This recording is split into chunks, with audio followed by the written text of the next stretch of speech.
Hello दोस्तों, आप सभी का बहुत बहुत स्वागत है आपके अपने यूट्यूब चैनल इजी इन्वेस्टिंग में। तो इस वीडियो में हम बात करने वाले हैं ग्लोबल ईटीएफ के बारे में। तो मार्केट में जितने भी ग्लोबल ईटीएफ हैं उनके बारे में हम इस वीडियो में डिस्कस करेंगे और उनके परफॉर्मेंस और उनके रिटर्न्स के बारे में बात करेंगे। और अभी के टाइम में इन्वेस्टर्स को यहाँ पर ग्लोबल ईटीएफ में कौन सा इशू फेस करना पड़ रहा है उस पर भी हम डिस्कस करेंगे इस वीडियो में। तो वीडियो के आखिर तक बने रहिएगा, वीडियो काफ़ी इंपॉर्टेंट है और आपके लिए काफ़ी इन्फॉर्मेटिव हो सकता है। तो चलिए वीडियो को शुरू करते हैं विदाउट वेस्टिंग एनी टाइम। तो यहाँ पर बात करने वाले हैं जितने भी मार्केट में यानी इंडियन स्टॉक मार्केट में ग्लोबल ईटीएफ लिस्टेड हैं उनके बारे में बात करेंगे। तो ये 6 ग्लोबल ईटीएफ हैं जो कि इंडियन स्टॉक मार्केट में ट्रेड होते हैं। उनकी लिस्ट आप अपने स्क्रीन पर देख सकते हैं ग्रो के डीमैट अकाउंट में। तो सबसे पहले बात कर लेते हैं यहाँ पर कैसा परफॉर्मेंस रहा है ग्लोबल ईटीएफ्स का बीते एक साल में। तो जल्दी से रिटर्न्स देख लेते हैं, फिर बात करेंगे इन पर डिटेल में। तो यहाँ पर सबसे पहले देखिए मोतीलाल ओसवाल का नैस्डैक Q50 ETF, जहाँ की एक तरीके से सबसे ज़्यादा रिटर्न्स बने हैं बीते एक साल में। देखिए लगभग 90% के रिटर्न्स हैं बीते एक साल में, 89.39%, जो कि ये एक तरीके से कह सकते हैं सबसे ज़्यादा रिटर्न यहीं पर बने हैं ग्लोबल ETF की बात करें तो। फिर अगला ETF आता है हैंग सेंग 20। यहाँ पर देखेंगे तो एक साल में 34% के रिटर्न्स हैं, ये भी अच्छे रिटर्न्स हैं, कोई ख़राब रिटर्न नहीं कह सकते हैं। और अगला ETF मिराज एसेट का S&P 500 टॉप 50 ETF, और इनका कोड वगैरह और प्राइस आप यहाँ पर देख सकते हैं। बीते एक साल की बात करें तो यहाँ भी न्यूज़को का पैसा जो है वो 1.5 गुना हुआ है और 49.25% के रिटर्न्स हैं। तो यहाँ भी बहुत ही अच्छे रिटर्न्स आए हैं।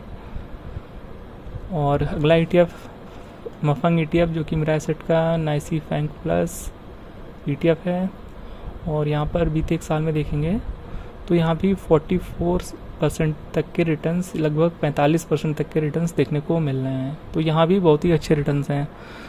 और अगला ETF देख लेते हैं, और ये है मोतीलाल ओसवाल का नैस्डैक 100 ETF। प्राइस है देख लीजिए ये 336 रुपये, और ETF कोड आपको ऊपर दिख रहा होगा। अब इसमें देख लेते हैं बीते एक साल में क्या कुछ रिटर्न्स रहे हैं। तो यहाँ भी देखिए बहुत ही शानदार रिटर्न है, 85 to 86%, जो कि लगभग 2 ETF हैं, जो कि Q50 ETF और ये नैस्डैक 100 ETF। इन 2 ETF ने लगभग निवेशकों का पैसा 2 गुना किया है बीते एक साल में, और बहुत ही शानदार रिटर्न्स देखने को मिले हैं। तो यहाँ पर इस ETF में भी बहुत ही अच्छे रिटर्न्स मिले हैं। अब यहाँ पर बात कर लेते हैं लास्ट ETF के बारे में, जो कि मिराज एसेट का हैंग सेंग टेक ETF है।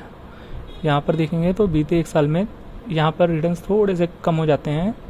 यहाँ पर जो रिटर्न्स आपको दिख रहे होंगे 7 से 8% के ही रिटर्न दिख रहे हैं। और ये क्यों हुआ है आपको पता ही होगा, क्योंकि बीते एक साल में जो IT कंपनीज़ हैं उनका परफॉर्मेंस बहुत ज़्यादा ख़राब रहा है, बहुत ज़्यादा स्टॉक्स पिटे हैं। और IT हो या पूरा टेक सेक्टर हो, पूरा यहाँ पर उसमें गिरावट देखने को मिली है ग्लोबली ज़्यादातर देशों में।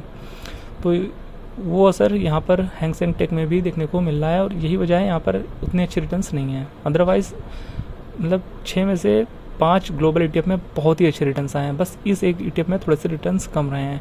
बल्कि यहाँ पर जब तक चीज़ें नॉर्मल थी तब तक देखिए यहाँ पर रिटर्न्स कितने अच्छे थे और कितना ऊपर तक ये ETF गया था। एक समय ये ETF 30 को भी क्रॉस कर गया था, 34 तक चला गया था। पर जब से IT सेक्टर का परफॉर्मेंस ख़राब हुआ, यहाँ पर गिरावट शुरू हो गई। तो ये एक बड़ी वजह रही है कि इस ETF में रिटर्न जो आपको रिटर्न है वो देखने को नहीं मिल रहे होंगे। तो अब बात कर लेते हैं मेन टॉपिक की, कि रिटर्न्स तो काफ़ी अच्छे हैं, तो इसमें इशू क्या है। देखिए इशू निवेशकों को देखने को मिल रहा है। जितने भी अभी के टाइम में इन्वेस्टर्स हैं उनमें से ज़्यादातर इन्वेस्टर्स को जो ग्लोबल ETF में इशू आ रहा है वो ये है कि वो इन ग्लोबल ETF में निवेश तो करना चाह रहे हैं, पर वो निवेश कर नहीं पा रहे हैं क्योंकि उनके बाय ऑर्डर एग्जीक्यूट हो नहीं पा रहे हैं। और वो क्यों?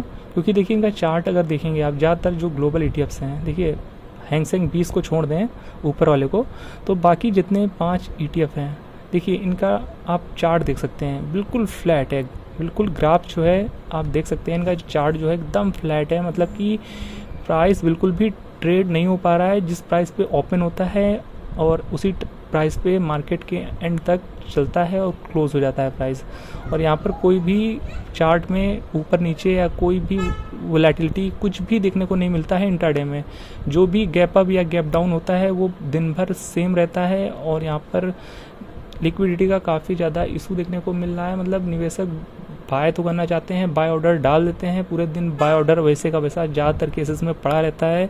कुछ लोग के कभी कभी एग्जीक्यूट हो जाते हैं, बट मोस्टली लोगों के ऑर्डर वैसे के वैसे पड़े रहते हैं और आफ्टर मार्केट क्लोजिंग यहाँ पर ऑर्डर कैंसिल हो जाता है। तो ये बड़ा इशू फेस करने को देखने को मिल रहा है ग्लोबल ETF में। देख पा रहे होंगे नैस्डैक 100 का ETF जो कि यहाँ पर इतनी अच्छी वॉल्यूम्स आते थे, इतना अच्छा ट्रेड होता था। यहाँ भी देखिए जिस प्राइस पे यहाँ पर ये खुलता है उसी प्राइस पे दिन भर चलता है और यहाँ पर ज़्यादातर केसेस में यहाँ पर ऑर्डर एग्जीक्यूट नहीं हो पा रहे हैं। ये बड़ी प्रॉब्लम आ रही है क्योंकि जिनके पास है ETF है वो सेल करना नहीं चाहते हैं क्योंकि इतने अच्छे रिटर्न्स आ रहे हैं, तो कौन सेल करना चाहेगा। कुछ लोग हाँ जो थोड़े बहुत प्रॉफिट टेकिंग करते हैं वो लोग सेल करते हैं, जिस वजह से कुछ लोग के ऑर्डर यहाँ पर एग्जीक्यूट हो जाते हैं। पर ज़्यादातर केसेस में यहाँ पर सेल जो बायर्स होते हैं उनको निराशा हाथ लगती है एंड ऑफ द डे तक, क्योंकि उनके बाय ऑर्डर यहाँ पर एग्जीक्यूट हो नहीं पा रहे हैं। तो मैक्सिमम लोग इस समय ग्लोबल ETF में अपनी होल्डिंग बढ़ाना चाहते हैं या फिर नई इन्वेस्टमेंट करना चाहते हैं या फ्रेश एंट्री लेना चाहते हैं, तो लोग को यहाँ पर थोड़ी सी दिक्कत का सामना करना पड़ रहा है। और ये मेजॉरिटी ऑफ द जो ग्लोबल ETF हैं उनमें ही देखने को मिल रहा है। सिर्फ एक हैंग सेंग 20 को छोड़ दे तो, और फैंग प्लस ETF को भी देखेंगे तो यहाँ पर भी बहुत टाइम से कोई भी यहाँ पर चार्ट में आपको उतार चढ़ाव देखने को नहीं मिलेगा। सिर्फ और सिर्फ यहाँ पर फ्लैट लाइन देखने को मिलेगी डेली बेसिस पे, क्योंकि यहाँ पर ऑर्डर एग्जीक्यूट नहीं हो पा रहे हैं। तो ये इशू इस समय सबसे ज़्यादा देखने को मिल रहा है। और यहाँ पर जो ध्यान देने वाली बात ये है कि ज़्यादातर ग्लोबल ETF जो हैं वो अच्छे खासे प्रीमियम प्राइस पे ट्रेड हो रहे हैं। इसके बावजूद लोग प्रीमियम प्राइस पे भी खरीदने को तैयार हैं, और वो भी हम दिखा देते हैं आपको कितने प्रीमियम पे हैं। तो ये है एक्सेल सीट। यहाँ पर आप जितने भी ग्लोबल ETF हैं उनका यहाँ पर परफॉर्मेंस देख सकते हैं और इनका जो करंट ट्रेडिंग प्राइस है और इनकी जो आज की डेट में रियल टाइम INAV है और ये कितने % प्रीमियम पे हैं वो भी आप यहाँ पर देख सकते हैं। और ये जो डेटा है वो आज की डेट यानी 30 मई 2026 तक का है। तो देख सकते हैं यहाँ पर जो नैस्डैक 100 ETF है वो आज की डेट में 20% प्रीमियम पे है, और Q50 ETF भी यहाँ पर 20% प्रीमियम पे देखने को मिल रहा है। हैंग सेंग 15% प्रीमियम पे है, और मफंग ETF 18% प्रीमियम पे ट्रेड हो रहा है, और हैंग सेंग टेक ETF जो कि सबसे ज़्यादा 21% प्रीमियम प्राइस पे ट्रेड हो रहा है। और फिर S&P 500 टॉप 50 ETF 19% लगभग 19.5% के आसपास प्रीमियम प्राइस पे ट्रेड हो रहा है। देखिए इतने ज़्यादा प्रीमियम प्राइस पे ट्रेड होने के बावजूद ये ग्लोबल ETFs में डिमांड उसी तरीके से बरकरार है। इवन यहाँ पर बायर्स को यहाँ पर ख़रीदना तो चाहते हैं पर उन्हें डिलीवरी नहीं मिल पा रही है, उनके ऑर्डर्स यहाँ पर एग्जीक्यूट नहीं हो पा रहे हैं। तो देख सकते हैं यहाँ पर इतने ज़्यादा प्रीमियम होने के बावजूद यहाँ पर ग्लोबल ETFs की डिमांड एकदम पीक पे है, क्योंकि यहाँ पर रिटर्न्स भी काफ़ी अच्छे बने हैं बीते 1 साल में, और इवन बीते 2 साल में भी देखेंगे तो बहुत ही अच्छे रिटर्न्स आए हैं यहाँ पर। तो ये सारा अपडेट था जो हम आपके साथ शेयर करना चाहते थे फिलहाल से भी ग्लोबल ETF में। तो यहाँ पर हमने जो चीज़ें हैं अभी और जो इशू आ रहे हैं वो हमने यहाँ पर बात की।